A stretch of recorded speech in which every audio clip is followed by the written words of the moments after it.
¿Cuál evangelio? ¿El evangelio de Judas? ¿El evangelio de María Magdalena, de Felipe, de Tomás o los evangelios canónicos?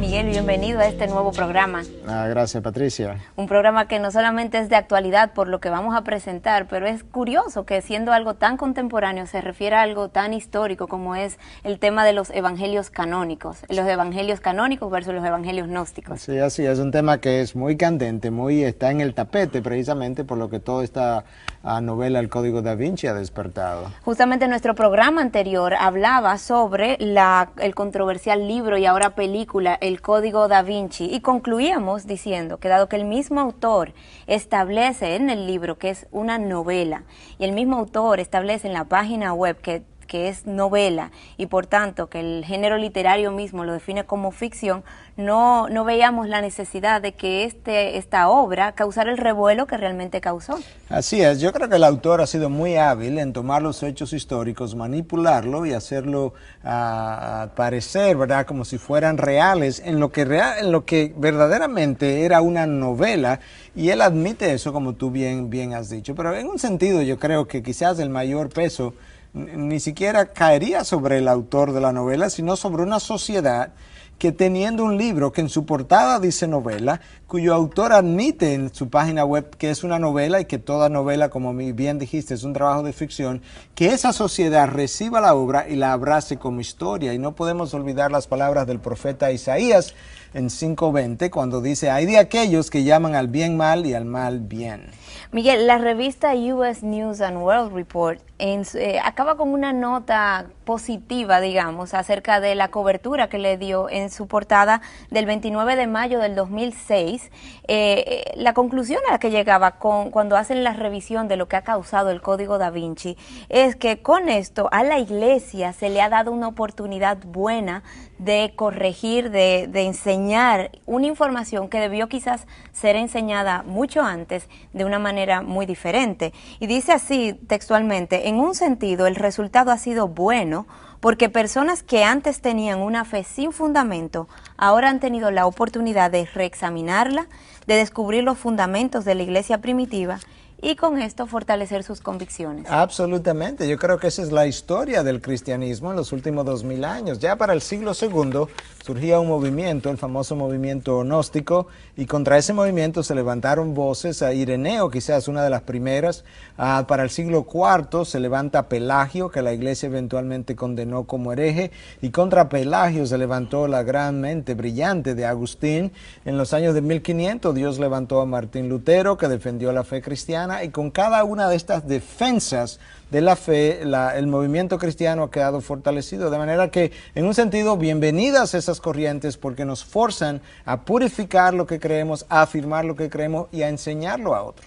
Miguel, y aún así es interesante que muchos cuestionan la confiabilidad de la Biblia, las evidencias que hay de la confiabilidad de la Biblia, a pesar de lo que todos esos historiadores y mentes brillantes han logrado enseñar. Sí, yo creo que si queremos ser objetivos, la mejor evidencia de que la Biblia es el documento histórico que decimos que es precisamente el hecho que después de 2000 años de ser atacada por filósofos, por políticos, por historiadores, por todo tipo de personas, la Biblia continúa siendo hoy por hoy el libro más vendido, el bestseller número 1 de todos los años, el libro más traducido a cualquier otro idioma, el libro más buscado, y algo tiene que tener el libro que 2000 años después continúa cautivando la mente y el corazón de tanta gente. Antes hablábamos del Código da Vinci, pero ya poco tiempo después tenemos ante nosotros otra gran controversia que se presenta con el documental del canal National Geographic denominado El Evangelio de Judas.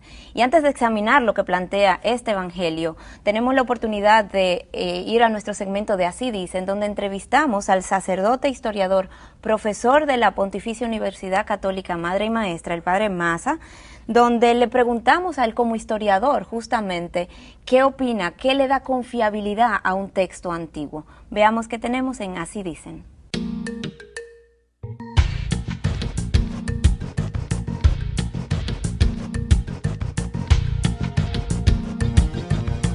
Un texto antiguo es confiable primero por su misma estructura, o sea que el material del cual está hecho un texto ya revela muchas cosas. Luego viene el estilo, el idioma que se emplea. Todo idioma obedece a una época, o sea que si lees el Quijote te das cuenta que está en castellano, pero es un castellano antiguo, ¿no? Si lees, pues qué sé yo estaba esta mañana leyendo una poesía de Andrés Eloy Blanco. Eso jamás lo escribiría un personaje del siglo XVI, ¿no? El idioma de un documento determina perfectamente de cuándo data un documento. El estilo obedece a una época, también los conceptos que emplea. Hay conceptos que obedecen a una época. Por ejemplo, la misma palabra ideología, ¿no? Pues tiene sus orígenes a finales del siglo XVIII, comienzos del XIX. Términos gnósticos, que son muy típicos de los evangelios apócrifos, conceptos, marco teórico como este, por ejemplo. Hay un momento que en el evangelio de Judas, Jesús le dice a Judas: tú me vas a liberar de la prisión de mi cuerpo. Eso es un concepto gnóstico. El Jesús de Nazaret jamás hubiera dicho una cosa así. Es un Galileo del siglo I que no concibe el cuerpo como la prisión del alma. Eso es una idea completamente gnóstica que ellos heredan de los griegos, ¿no? La confiabilidad de un documento se puede determinar por la geografía a la que alude, ver si es verdad que esa geografía corresponde a lo que menciona, los personajes, los procesos, los eventos. También habría que mirar la armonía con otros documentos de la época. Un evangelio que se pretenda evangelio, pues tiene que aparecerse a los otros evangelios, de alguna manera. El evangelio de Judas, que uno esperaría que trata de la pasión, apenas trata de la pasión, no tiene pasión el evangelio de Judas.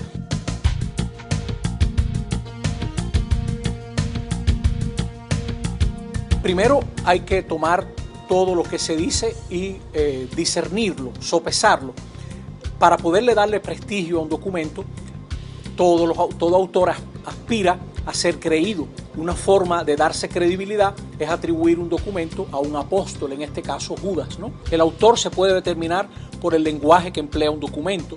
Yo jamás pudiera atribuirle a Andrés Eloy Blanco una poesía de Espronceda, pues jamás Andrés Eloy Blanco haría eso, ¿no? Haría ese tipo de poesía. El idioma que se emplea, los conceptos que maneja, nos dan criterios para establecer si es tal el autor, si pudo haber sido ese el autor, ¿no? También el momento en el que él vivió. Déjeme ponerle un ejemplo. Durante mucho tiempo, en la Edad Media, en la Iglesia Católica, corría un documento que se llamaba la Donación de Constantino, un documento que es un documento falso, o sea, inventado en el siglo IX probablemente, que atribuía a Constantino que le estaba entregando todo el Occidente al Papa bajo su dominio, ¿no? Bueno, pues ya en el siglo XV algunos autores, entre ellos Lorenzo Valla, mostraron que no podía ser de Constantino, ni por el latín que empleaba, ni los conceptos que usaba, ni las demarcaciones que establecía el documento. Nada de eso correspondía a la época de Constantino. Y por cierto, lo hizo también Lorenzo Valla, que el Papa lo nombró su secretario, ¿no? O sea que aprovechó la destreza de este hombre. Eso sería lo que yo diría, ¿no? El Evangelio de Judas, Miguel, un reportaje que no solamente fue transmitido audiovisualmente, sino que la última edición de la National Geographic dedicó todo un especial a este tema. Y quizás hay muchos que no han visto de qué se trata el mismo. Y para ello le vamos a decir que es una información que se ha proyectado ahora acerca de un texto antiguo que data de unos 1700 años atrás, la copia que han recuperado y que se presenta como una copia de un evangelio que pudo haber sido escrita por Judas, según algunos, y que nos revela una historia muy distinta de la que relatan los evangelios de la Biblia acerca de Judas, quien fuera la persona que entrega a Jesús. Bueno, el Evangelio de Judas pertenece a un grupo de documentos, Patricia, conocido como documentos gnósticos o los evangelios gnósticos, documentos que fueron escritos en el segundo y en el tercer siglo. De hecho, los mejores académicos liberales, académicos que incluso han podido poner su firma en esto que se conoce como la Biblia gnóstica. La Biblia gnóstica es un conjunto de libros, ¿verdad? Y antes de cada libro hay una introducción. Aún aquellos que han escrito esa introducción están de acuerdo en que estos documentos pertenecen al segundo y al tercer siglo.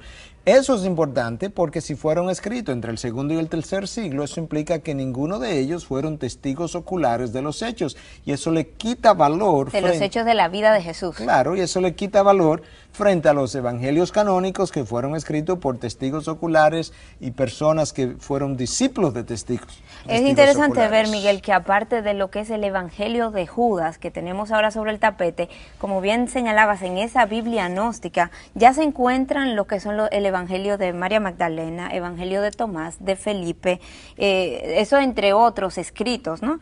¿Son todos estos verdaderos evangelios? ¿Se le podría considerar como evangelios? Mira, técnicamente incluso la palabra evangelio no pudiera ser aplicado a estos documentos gnósticos. ¿Por qué?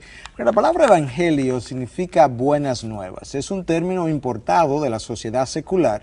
En el mundo greco-romano se usaba el término de buenas nuevas para referirse a acciones que un emperador, por ejemplo, tomaba en favor de alguien o una persona muy adinerada. Si tú me debías dinero o le debía dinero al emperador y el emperador de una forma misericordiosa, gratuitamente te perdonaba la deuda. Como un indulto. Como un indulto, eso eran buenas nuevas. Ese era el significado. En el caso de los evangelios canónicos, los evangelios de la Biblia, ¿cuáles son esas buenas nuevas? El hecho de que Dios hace una oferta de salvación no merecida al individuo, al hombre, a través del perdón de sus pecados de parte de Dios, aceptando la vida perfecta que Cristo vivió, su muerte y resurrección. Hay una oferta de parte de Dios. En el caso de los evangelios canónicos, de los evangelios gnósticos, no hay tal oferta. Es una serie de enseñanzas a través de las cuales tú llegas a descubrir una especie de conocimiento especial y tú te ganas esa libertad, porque ni siquiera es una salvación. Tú te liberas del cuerpo que es pecaminoso, de manera que aún en el sentido técnico no puedes llamar evangelio donde no hay una oferta gratuita no merecida de parte de Dios. Miguel, en la revisión de todo lo que fue la documentación y el material para este programa, me encontré con que muchas de las enseñanzas que contienen los evangelios gnósticos van en contraposición a lo que enseñaban lo que enseñan los evangelios canónicos incluidos en la Biblia. Y para ello vamos a ilustrarlo yéndonos directamente a estas fuentes, ¿no?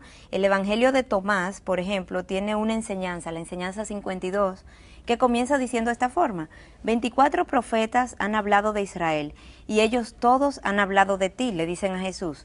A lo cual Jesús responde que lo más importante no es lo que los profetas hayan dicho, ni que él haya venido de una descendencia judía. Ese fue el término con el que los términos con los que Jesús despacha el hecho de que los profetas hayan hablado o no de él. Compara ese decir, ¿verdad?, de que no es importante lo que los profetas hayan dicho, con el hecho de que Jesús continuamente hizo referencia a lo que los profetas habían dicho de él. Precisamente es el cumplimiento de esas profecías que le da credibilidad a la obra de Cristo cuando Él viene a llenar esas profecías. De hecho, en Deuteronomio 18:18, Dios le habla a Moisés y le dice que en un futuro Él levantaría un profeta como Él, haciendo referencia precisamente a la venida de Jesús como ese profeta. Entonces te das cuenta de los grandes choques que hay entre las enseñanzas de estos evangelios. Y el párrafo 53, justamente después, habla de rechazando algo tan judío como lo era la circuncisión para este pueblo. ¿Qué piensas de eso? Bueno, todavía aquí es peor, porque rechazar la circuncisión es tener que rechazar la historia de todo el Antiguo Testamento, la historia aún fuera del Antiguo Testamento del pueblo judío, porque que comienza cuando Dios llama a Abraham y lo llama incluso a circuncidarse como señal del pacto que estaba haciendo. De manera que ahora tú tendrías que ignorar una historia tan larga y tan convincente, tan clara como es la historia del pueblo judío, para que estos evangelios ahora vengan a negar la veracidad de esta circuncisión. Es un movimiento, Patricia, el movimiento gnóstico no confiable. Ellos ni siquiera estaban unificados en lo que creían. Tú tenías polos opuestos, donde tú tienes un grupo ascético que se negaban todo tipo de placer e incluso el sexo, y tiene un grupo totalmente inmoral y promiscuo, ambos tratando de justificar que posiciones gnósticas. Posiciones gnósticas en polos opuestos y encontrados. El péndulo académico, Miguel, va de un lado a otro igual. Hay aquellos que opinan, al igual que Craig Evans de la Caria Divinity College, que entiende que esto es una ficción insignificante escrita para apoyar un sistema de creencias sin salida, y sus palabras fueron: no hay nada en el Evangelio de Judas que podamos considerar confiable desde el punto de vista histórico. Ya estamos yéndonos al Evangelio de Judas propiamente dicho, que es el tema central de nuestro programa hoy. Pero en el otro extremo tenemos a académicos que entienden que esto abre una brecha en el cristianismo primitivo. Elaine Pagels de la Universidad de Princeton opina que esto cambia la historia de los inicios del cristianismo. La pregunta sería ¿por qué? ¿Por qué cambiaría esto la historia del cristianismo? Este nuevo texto de Judas, donde se presenta a Judas de una perspectiva distinta a lo que conocíamos. Muchos piensan que si a fin de cuentas Cristo acaba crucificado igual que en los evangelios canónicos, pues que no debería causar ni revuelo ni ninguna atención especial el hecho de que haya salido otra versión, digamos, de los hechos. Bueno, esto no es tan sencillo como parece en la superficie, porque el problema es que lo que el Evangelio de Judas postula con relación a la muerte de Cristo es totalmente diferente a lo que postulan los evangelios de la Biblia, los evangelios canónicos. Si eso es así, entonces los evangelios de la Biblia, los evangelios canónicos, están errados. Si están errados en esa porción, entonces tendríamos que preguntarnos en qué otra parte están erradas, y había que votar la Biblia entera entonces, porque sería totalmente no confiable. Ahora la historia no va a cambiar, y la historia no va a cambiar porque te darás cuenta que años más tarde nos olvidaremos de este Evangelio de Judas y la Biblia seguirá siendo lo que ha sido hasta el día de hoy, el libro más vendido de todos los tiempos. Pero mientras tanto vamos a darle las respuestas a las personas que están leyendo y viendo estos documentales de la National Geographic y que tienen inquietudes. Vamos a ver qué dice justamente en la página web de la National Geographic cuando uno entra a la sección del Evangelio de Judas. ¿Cuáles son estas declaraciones que están dando? Dice, el pasaje clave de esta obra viene cuando Jesús le dice a Judas: tú sacrificarás el hombre que me reviste.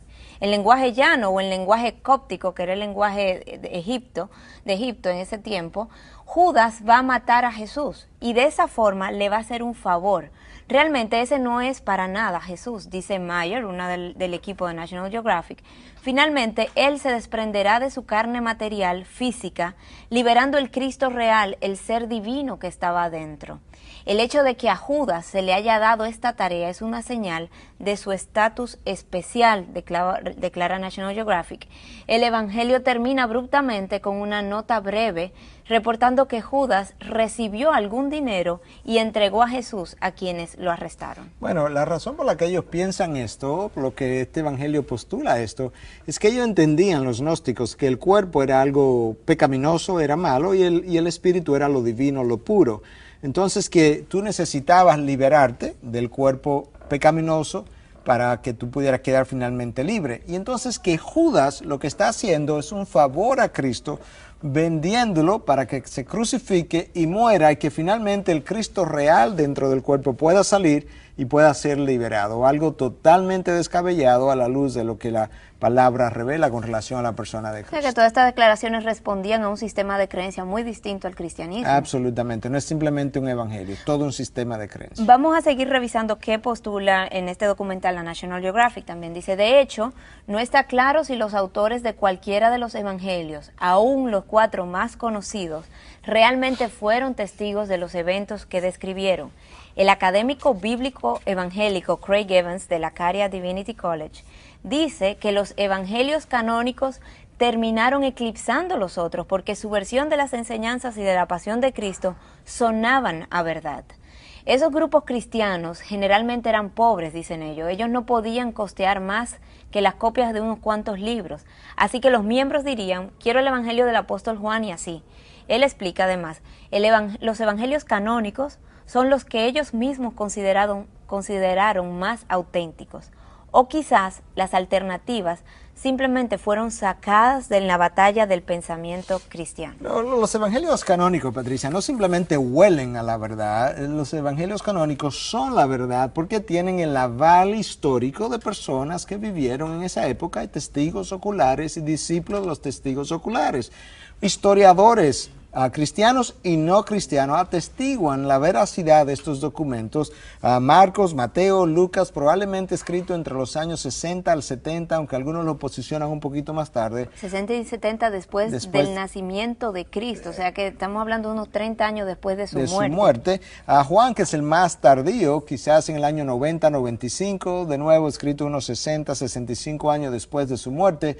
Estos evangelios, estos documentos tienen ese aval, tienen ese peso que no lo tienen documentos escritos en el segundo y tercer siglo, que son estos evangelios gnósticos de los cuales estamos hablando. Continuamos comentando este documental de la National Geographic del Evangelio de Judas, el cual voy a citar literalmente para poder seguir hablando sobre él. Dice, en el año 313, el emperador romano Constantino había legalizado el cristianismo, pero su tolerancia se extendía solo a la iglesia organizada, la cual él bendecía con riquezas, con privilegios y sin mencionar los privilegios fiscales. Los herejes, los cristianos que no estaban de acuerdo con las doctrinas oficiales, no tenían apoyo, se les imputaban penalidades y eventualmente se les prohibió incluso reunirse. Bueno, Patricia, independientemente de las intenciones de Constantino, la historia es, la evidencia de la historia es que ya para el año 115, Ignacio de Antioquía había escrito que existían estos 4 evangelios, Marcos, Mateo, Lucas, Juan, que él incluso llamaba el evangelio. ¿Por qué eso es importante? Bueno, estamos hablando de que Juan murió en el año 90-95 y ya 15 años después, 20 años después, hay una persona escribiendo de cuáles eran los verdaderos evangelios. Estamos hablando de personas que fueron contemporáneas de los autores, ¿verdad? Y de quienes caminaron y vivieron con Cristo. ¿Qué tiene más peso? ¿Esa evidencia o los cuestionamientos de los académicos de hoy en día, 2000 años después de la cuestionamientos de la vida de Cristo? de los años 300, 303 y demás, como hemos visto. Vamos a seguir revisando lo que nos dice este documental, que habla de que Ireneo había designado los 4 evangelios como los únicos que los cristianos debían leer. Su lista se convirtió en la política de la iglesia. Todo esto lo dicen para justificar que evangelios como el de Judas quedaron fuera. Dice, en el año 367, Atanasio, el poderoso obispo de Alejandría y admirador de Ireneo, emite una orden para todo cristiano en Egipto, listando 27 libros, 27 textos, incluyendo los evangelios actuales, como los únicos que iban a conformar el Nuevo Testamento, que iban a poderse considerar como sagrados. Esa lista permanece vigente hoy, es lo que plantea la National Geographic. Pero esto, según lo que dijiste, no fue una idea que nace de Ireneo, sino que Ignacio, como bien decías, en el año 115 después de Cristo, ya había identificado esos 4 evangelios como aquellos con autoridad para ser aplicados en lo que era la comunidad cristiana. Claro, lo que Ireneo hace es reconocer el veredicto de aquellos que le precedieron. Ignacio en el 115, para el año 120 nosotros tenemos que Policarpo escribe una carta a los filipenses. Policarpo fue discípulo de Juan y eso está bien documentado. Y en esa carta a los filipenses, tú tienes a Policarpo dando testimonio de que Marcos, Mateo, Lucas eran evangelios auténticos y considerados autoritarios en esa época. Entonces, si Ireneo tiene ese entendimiento, si Anastasio posteriormente tiene ese entendimiento, es lógico que ellos quieran defender la verdad por encima de los evangelios que estaban en el error. Yo no creo que tiene ningún problema el que tú quieras hacer eso. Tú debes hacer eso precisamente. Siguiendo lo que dice la National Geographic, dice así, no podemos saber cuántos libros se perdieron en el proceso de formar la Biblia, pero sabemos que algunos se escondieron. Y esto dice así, el Nag Hammadi, el tesoro Nag Hammadi, fue enterrado en una vasija pesada, alta hasta la cintura, quizás por monjes de los monasterios cercanos de San Pacomius, un solo hombre pudo esconder el Evangelio de Judas, que fue encontrado atado con otros 3 textos gnósticos. Es el planteamiento, que eso lo pudo haber hecho cualquier persona. Bueno, lo primero es, ¿verdad? Si estas personas escondieron los textos, ciertos textos, primero tenemos que preguntarnos cómo sabemos que los textos supuestamente escondidos eran autoritarios. Y segundo, ¿por qué pensar que estos textos cuando fueron escondidos para ocultar la verdad? Nosotros sabemos que la comunidad de los escenos que se retiró alrededor del Mar Muerto escondió sus textos, pero lo escondió para protegerlo del calor y de la humedad. De manera que yo creo que estamos haciendo especulaciones que no tienen ni pie ni cabeza, como decimos, en contra de veredictos. Déjame leerte algo literalmente de Origen, por ejemplo, que vivió del año 185 al 254, que habla de los 4 evangelios que hoy conocemos y que están en la Biblia, en contra del veredicto de Eusebio, otro historiador que vivió del año 265 al 340. ¿Cómo nosotros le vamos a quitar peso a eso que estaba tan cerca del tiempo de la vida de Cristo y darle peso a cosas que están tan cerca como a nuestras vidas de hoy en día, 2000 años después? Mira, a lo largo de la historia y a lo largo de lo que es la historia del libro El Código Da Vinci, lo que se postula es lo siguiente, que la Iglesia Católica ha estado escondiendo la verdad y que los únicos documentos que ha aceptado como buenos y válidos son aquellos que son conformes a la agenda que ellos han tenido escondida. Oye, Patricia, el Código Da Vinci presenta exactamente la misma teoría, pero nosotros tenemos que recordar que la Iglesia Protestante, que no ha trabajado junto con la Iglesia Católica por años, la Iglesia Protestante tiene los mismos libros del Nuevo Testamento que tiene la Iglesia Católica. La Iglesia Ortodoxa Rusa, que tampoco ha trabajado mano a mano con la Iglesia Protestante o la Iglesia Católica por años, y sus académicos han atestiguado la validez histórica de los mismos documentos del Nuevo Testamento. Había que postular que estas 3 iglesias, que no son congruentes en sus doctrinas, han originado un complot y han hecho toda esta trama y han ocultado toda esta verdad para el resto de la población. Y había que ser muy ingenuo o simplemente no querer creer y usar esto como una excusa para no creer. Miguel, hablemos de los documentos que componen el Nuevo Testamento, esos 27 textos de entre 8 o 9 autores, según se entienda que el libro de Hebreo fue escrito por Pablo o no. Todos ellos vivieron durante el primer siglo. Claro, mira, tú tienes los primeros 4 evangelios y el libro de los Hechos que le sigue, son libros históricos. Tú tienes 21 libros, entre comillas, que son realmente cartas a iglesias o a individuos en algunos casos, y tiene el libro de Apocalipsis al final. Los evangelios que describen el nacimiento de Jesús y todo su ministerio. El libro de los Hechos que describe precisamente la historia de la iglesia en sus primeros 30 años. Y luego tú tienes entonces, tenemos que recordar que estos evangelios fueron escritos entre 35 a 65 años después de la muerte de Cristo, situando la muerte de Cristo alrededor del año 30, porque cuando se hace el cálculo de lo que es el calendario actual, en el siglo VI, el monje que hizo esos cálculos cometió un error de unos 3 años, 4 años, y realmente se entiende que Cristo nació unos 3 años antes del año 0 y que su muerte ocurrió probablemente en el año 30, algunos dicen 29, y no en el año 33 como hemos venido creyendo. Entonces los evangelios narran lo que es el ministerio de Jesús, y entiendo que originalmente la historia reconocía un solo evangelio, como con 4 capítulos, donde se narraba la misma historia, pero con 4 perspectivas, una según Marcos, una según Mateo, Juan, Lucas, cada uno correspondía a esa narrativa. ¿Podríamos hablar, Miguel, cómo se comparan entre sí estos 4 relatos? Claro, hay muchas cosas que pudiéramos decir, pero tenemos que recordar que los 3 primeros, Marcos, Mateo y Lucas, son considerados sinópticos por la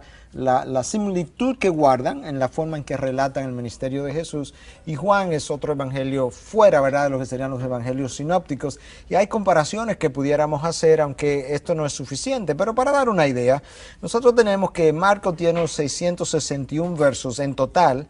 De esos versos, Mateo tiene 606, que son compartidos con Marcos, o Marcos lo comparte con Mateo, como quiera que lo quisiéramos ver. Que son ver. igual, en común lo tienen. Que son en común.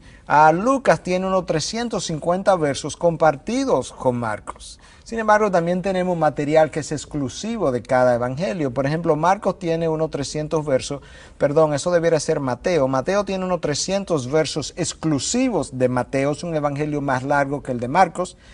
Y Lucas tiene unos 550 versos exclusivos del libro de Lucas que no aparecen en ninguno de los otros. En ninguno de los otros. Eso nos da una idea, ¿verdad? De que es una historia que no se contradice, es complementaria la una con la otra. Miguel, ¿tú crees que esto es lo que ha llevado a muchos a pensar que existen contradicciones en las historias? Claro, no hay duda de eso. El problema es que mucha gente, sin conocer lo más mínimo acerca de los evangelios y cómo se comparan, se avalanchan a dar un veredicto realmente en ignorancia de lo que se requiere conocer para poder dar ese veredicto. Y para combatir esta ignorancia tenemos muy bien ahora nuestro segmento de respuestas literarias, donde recomendamos literatura que puede ayudar a enriquecer lo que usted conoce acerca de este tema.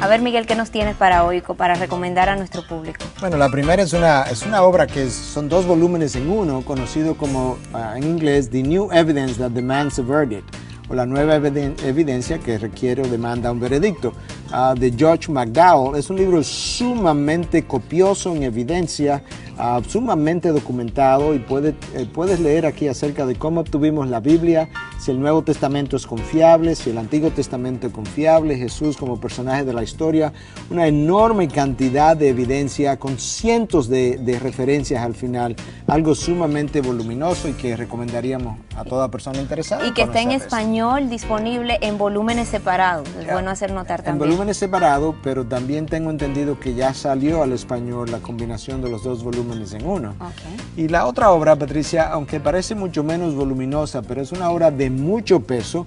En inglés se conoce como The New Testament Documents. Are they reliable?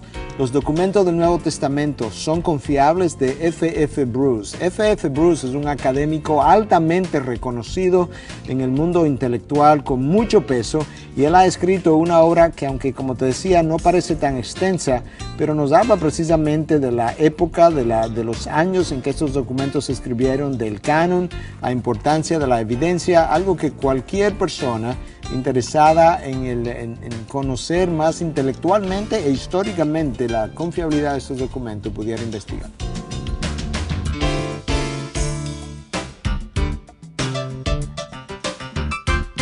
Revisemos rápidamente, Miguel, lo que es este cuadro comparativo de los evangelios canónicos incluidos en la Biblia. El primero de ellos, Mateo, con una audiencia orientada hacia los judíos, presenta a Jesús como rey. Claro, y esa es la razón por la que tú encuentras a Mateo cuando se refiere a la genealogía de Jesús, que se va hasta Abraham, el gran padre Abraham de los judíos, porque él estaba tratando de resaltar la parte judía del ministerio de Jesús, de la persona de Jesús. Igualmente, es Mateo quien cita el Antiguo Testamento más que cualquiera de los otros evangelistas, lo cita unas 100 veces o más. Frases como para que se cumpliera lo dicho por el profeta, para que se cumplieran las escrituras, aparecen en Mateo no menos de 40 veces, porque la audiencia judía debía conocer el Antiguo Testamento. Mateo igualmente está muy interesado en el cumplimiento de las profecías de Cristo que se cumplieron en él como Mesías, y hace múltiples referencias a este cumplimiento, de manera que nosotros tenemos múltiples formas de ver por qué Mateo hace resaltar ciertas cosas que los otros evangelistas no hicieron.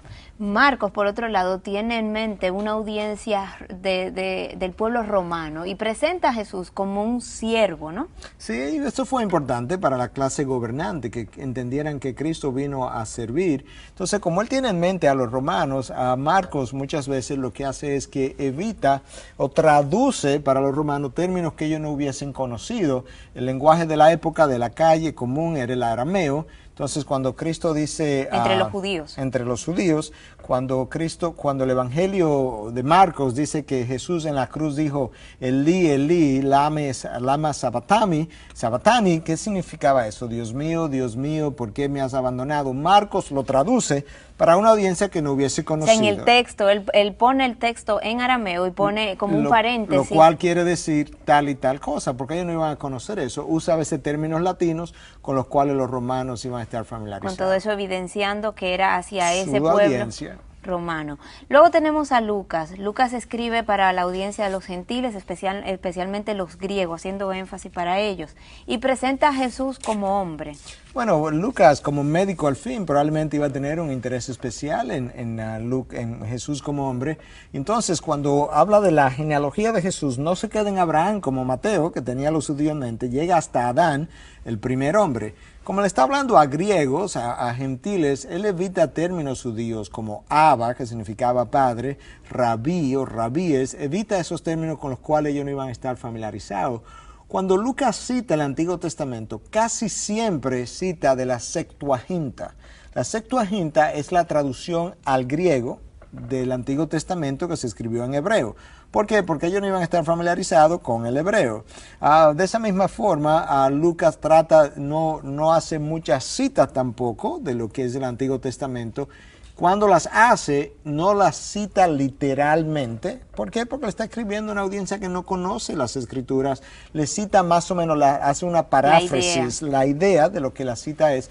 Y eso nos da a nosotros una idea de cómo Lucas estaba tratando de dirigirse a una audiencia diferente.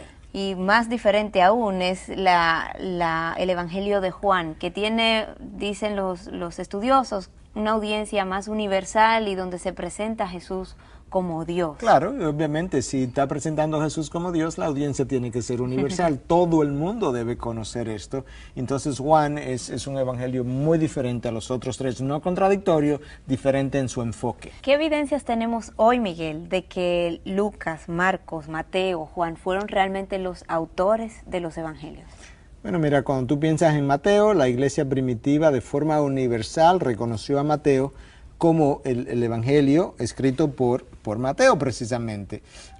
De hecho, el evangelio de Mateo eclipsó inicialmente a los demás evangelios porque era un evangelio tan altamente circulado y conocido. El más extenso, ¿no? Y el más extenso. Bueno, de hecho, Lucas es un poco más largo todavía que Mateo, pero es más extenso que Marcos, que algunos piensan que fue el primero que se escribió. Cuando piensas en Marcos, por otro lado, Marcos es un evangelio que muchos han pensado que fue escrito por Marcos, pero en asociación con Pedro, ya sea que Pedro le hablara de los hechos o se lo dictara, y ya para el año, Papías, que vivió entre el año 70 y el año 155 de nuestra era, Papías establece a Marcos como el autor de este evangelio. Justino, o sea, 30 años después de la muerte de Jesús, alguien 40 años, el año 70, vivió entre el año 70 y el 155. Alguien que nació 40 años después de la muerte, posteriormente atestigua de que este era el autor, Marcos, el autor de este evangelio.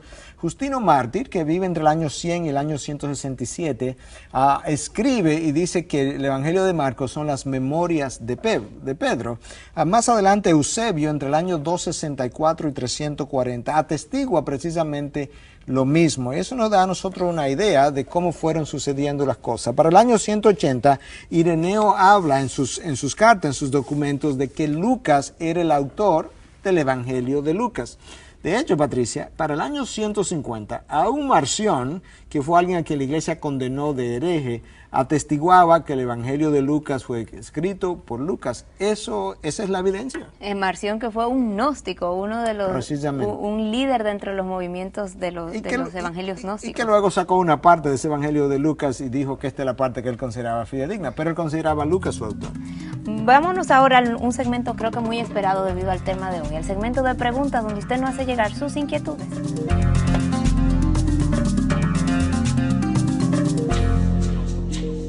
Preguntas@respuestastv.org es la dirección del correo electrónico donde nos puede hacer llegar las inquietudes, así como hemos recibido estas para ser respondidas aquí. Dice, ¿en qué consistió el montanismo del siglo II? Y continuando con este siglo, ¿por qué Marción afirmaba que solamente el Evangelio de Lucas y las 10 epístolas de Pablo tenían origen divino? Bueno, por un lado, el montanismo es un movimiento hereje fundado por Montanus o Montanus en el siglo II, alguien que ya para el año 157 comenzó a hablar de que la Jerusalén de que habla la nueva ciudad de que habla la Biblia para un futuro que ya había descendido precisamente sobre Frigia en Asia Menor.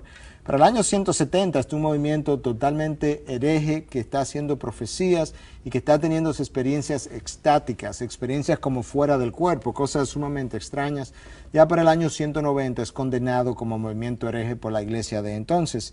Y con relación a tu segunda pregunta, o a la segunda pregunta que se nos hace acerca de Marción, Marción fue un gnóstico enseñado por Cerdo, fue su profesor, y entonces, ¿qué él hace? Que él, tratando de justificar las enseñanzas del movimiento gnóstico, le quita al Evangelio de Lucas lo que contradecían las enseñanzas gnósticas y se queda con aquello que fuera completamente aceptable para ellos.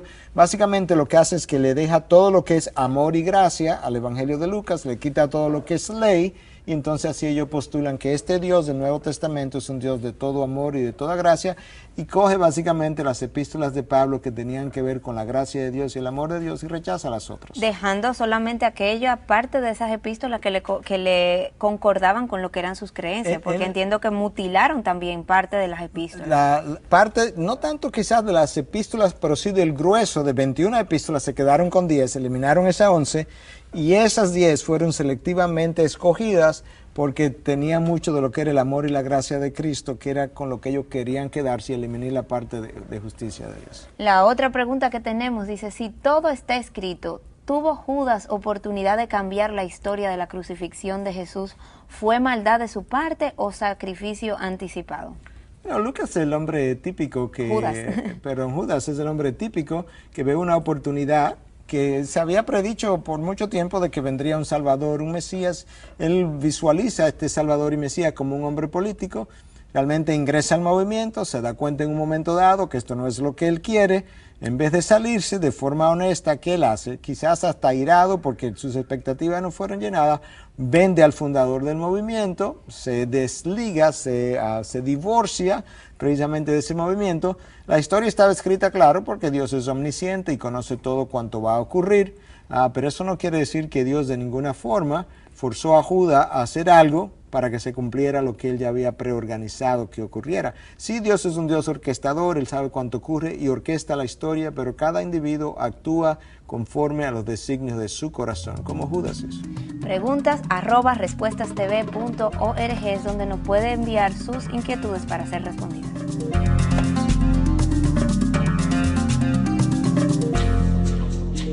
Miguel, ya en nuestras conclusiones, la pregunta que me viene a la mente es ¿por qué creer estos documentos extrabíblicos y rechazar los documentos que han sido ya señalados como canónicos, aceptables? ¿Cuál es el atractivo que tienen estos otros textos? Bueno, Patricia, es que los evangelios canónicos realmente te hablan de las enseñanzas de Jesús que demandan del hombre una respuesta y un sometimiento a las enseñanzas de Jesús.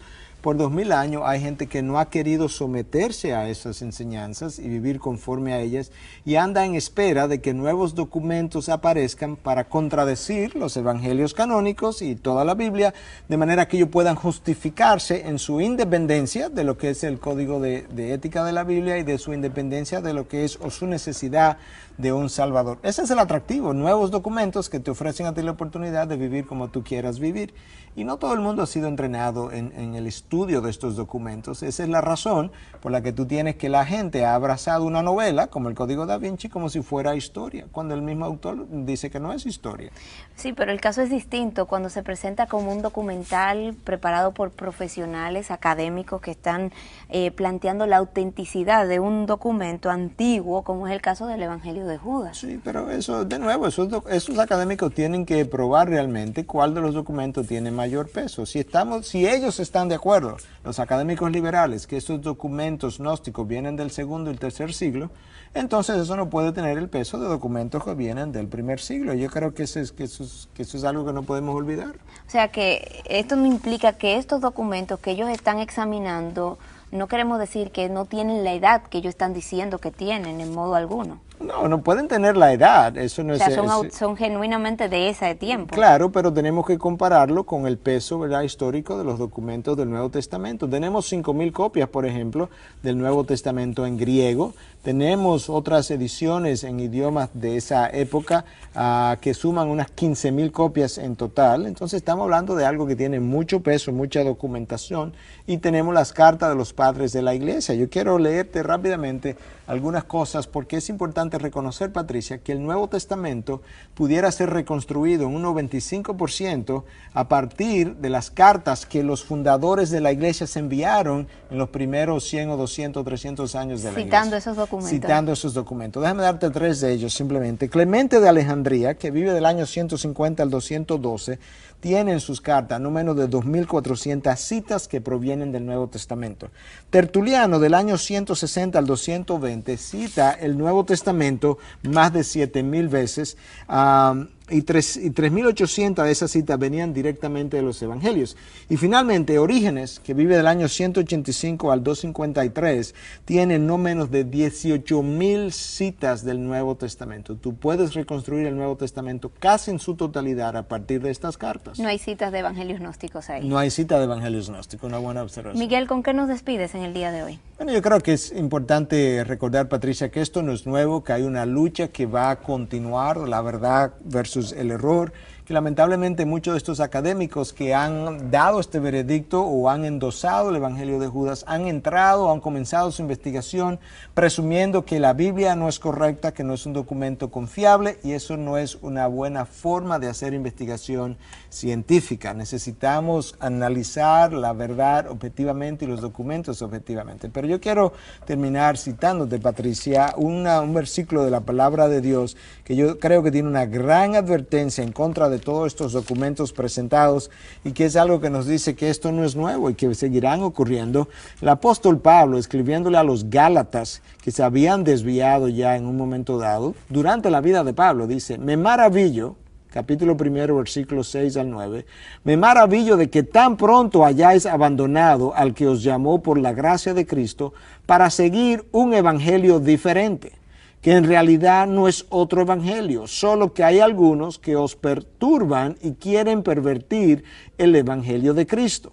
Pero si aún nosotros o un ángel del cielo os anunciara otro evangelio contrario al que os hemos anunciado, sea anatema. Como hemos dicho antes, también repito ahora, si alguno os anuncia un evangelio contrario al que recibisteis, sea anatema. Si aún nosotros o un ángel del cielo o académicos del año 2000 o US World Report, Time Magazine o National Geographic presenta un evangelio distinto al que hemos presentado, Pablo dice que sea anatema.